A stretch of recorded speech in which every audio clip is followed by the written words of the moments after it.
Hi, my name is Glenn Smith, founder and chief executive of Fragile to Agile. Welcome to the first in our series of videos on the anatomy of a digitally transformed organization.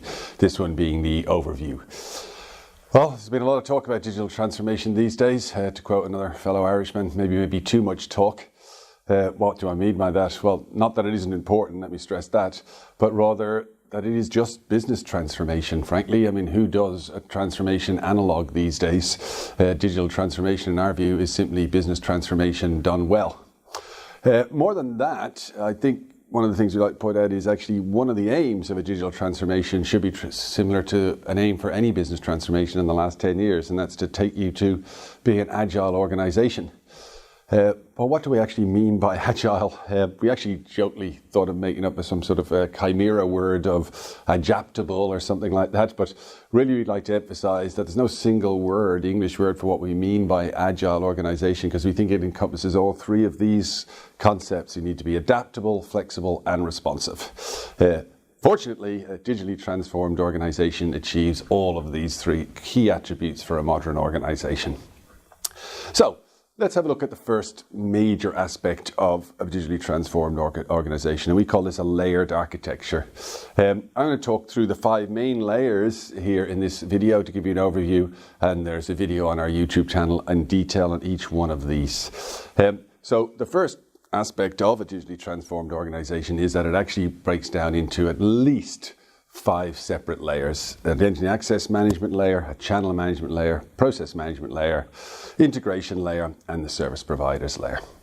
So let's have a look at each one of those individually and the critical success factors for each of them. So first of all, channel management. So the first and most important feature of this layer is that it is channel independent. And what do I mean by that? Critically, no business logic is allowed in the channel solutions, and no business data is stored in the channel solutions. As soon as you do that, supporting new channels as they come on stream, VR, augmented reality, Alexa Home, these type of devices, or who knows what the future channels are going to be. Frankly, who would have predicted an iPhone even 10 or 15 years ago, or smartphones, let's not pick on a particular brand, but smartphones would be the channel of choice of most of certainly millennials and upcoming youth. So you must be able to be channel flexible and support new channels. Another critical feature is user-centric design, or design thinking, outside-in design, stakeholder-based design, whatever your preferred language, but the important thing here is you design it with the customer in mind. It must be a re-envisaged digital interaction here. It's not just about taking your existing paper forms and whacking them online. In fact, we consider that an anti-pattern for digital transformation. You rethink the entire interaction with your customers and digital from the first, or digital first design, if you like. All inbound interaction or information that comes via analog channels is converted to digital format at the channel. So things that come in through paper are scanned and data is extracted to digital format. So past the channel and all the remaining layers you'll see in this architecture, it's digital throughout. So analog data is stopped at the channel and converted to digital format. Similarly, on the way back out, all outbound data is in digital native format. Okay, so the next important layer is business process management, as you can see here. The first thing to say about this is that all your processes need to be digitized. Okay, in fact, if you think, or some people unfortunately do think, that digital transformation is just about the channels, that again we believe is to be an anti-pattern, actually commonly called lipstick on the pig. Unless you actually digitize your processes, you're not a true digitally transformed organization. So in other words, if you've digitized the channel and somebody still prints off the form in the background and you still have your old-fashioned manual processes keying into legacy systems, you're far from a digitally transformed organization. You're going to need a tool to do this, a business process management suite. So there's a piece of technology for all digitally transformed organizations. This is the thing that actually digitizes your processes and gives you the real-time visibility to them. And it must support your BPMS, or your process management capability, must support both automated process steps and human workflow.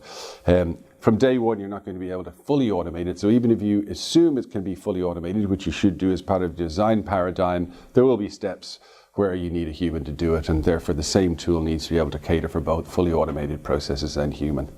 It must include business activity monitoring, so you can display back to your clients the status of the process in real time, and ideally real-time analytics.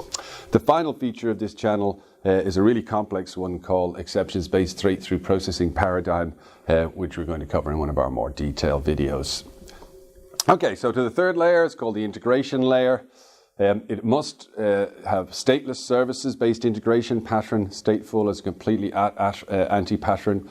This layer covers all your common concerns for integration layer: monitoring, logging, security, etc. It must be based upon a single data model, a single data language, whatever your preferred one is, basically a single language on the bus.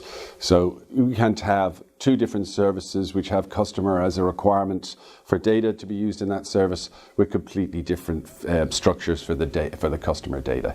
You must have a single language and a single structure for all common data elements across all services exposed in this layer. It must support the exposition of external services outside your organization as well as internal, and of course naturally in this world support cloud-based services. Support for an event-driven architecture is absolutely critical here. At the very least, simple event processing, but ideally also complex event processing, and that's a topic also for the more detailed video. Finally, and it's given these days, is that unless you're actually a greenfields organization starting from scratch, you'll have legacy systems and heritage applications, if you were to call them that. This layer must cater for integrating services from legacy and heritage applications as well. Okay, to the fourth layer, we call this the identity and access management layer. This is also another critical feature, both for delivering a acceptable and good customer experience and staff experience, but also ultimately to give you that adaptability and flexibility for the future. So the golden rule for a digitally transformed organization is that identity and access management is extracted from all processes and services. So you've got one place to enforce all security. It's ideally broker-based. In other words, it can support multiple identity providers, and that's what gives you that adaptability of the future. If you've extracted it and you have a broker-based identity access management capability, then I can plug in external providers as they come on stream. So Google and Amazon, etc., all start providing appropriately ratified identity providers. We'll be able to plug them into our ecosystem and people will be able to use that identity to interact with us. It covers both authentication and authorization. Functional level here, data level authorization is enforced in the service logic. We're talking about can you actually access this, execute the service, not what particular data you can access that service on. And finally, it should be underpinned by a trust framework, particularly if it's broker-based. I think this is a mandatory requirement. Here in Australia, we have the Digital Transformation Agency recently, and the federal government has issued a 4-level standard for a trust framework, which has added advantages, but actually meets all of these requirements that we believe are important for this important layer in your architecture. So the final layer to talk about, one more point to make before we finish this presentation, but the final layer to talk about is the services provider layer. So this layer basically is the one that provides all these business services to the integration layer that's then going to be able to be invoked from either your processes or directly from channels or external from other organizations to consume your services as part of their ecosystem, delivering their services to their clients.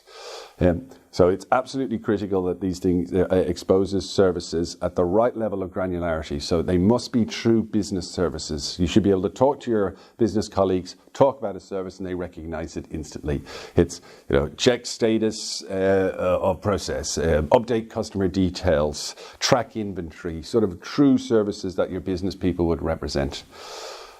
Technically, they must be atomic services. They must leave the business in a consistent state. They must be stateless at their invocation. They can be exposed to the integration layer by on-premise solutions, cloud solutions, outsourcing partners, external service providers. You must be able to cater for all of these. Final point to make here is that getting the granularity of these services right is the single most critical success factor for not only this layer, but we would argue probably for the entire of a digitally transformed organization. Instinctively, we would know that process application for a mortgage, for example, or apply for a mortgage is not a service, it's a full process. On the other side, we would instinctively know that update customer first name, update customer second name is two low coarse to be a proper service.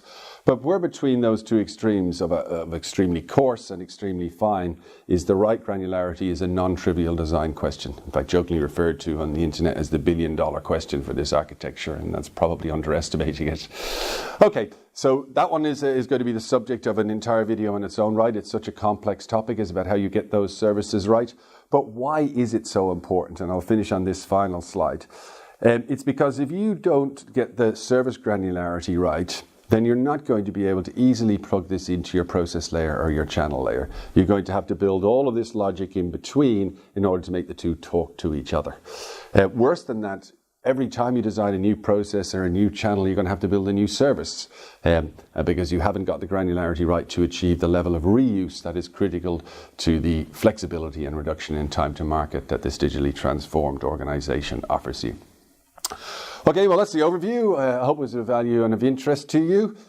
Check out our YouTube channel and you will see detailed videos on each one of those topics. If they aren't there already, they will be there shortly. Thanks very much, and I hope you enjoyed it.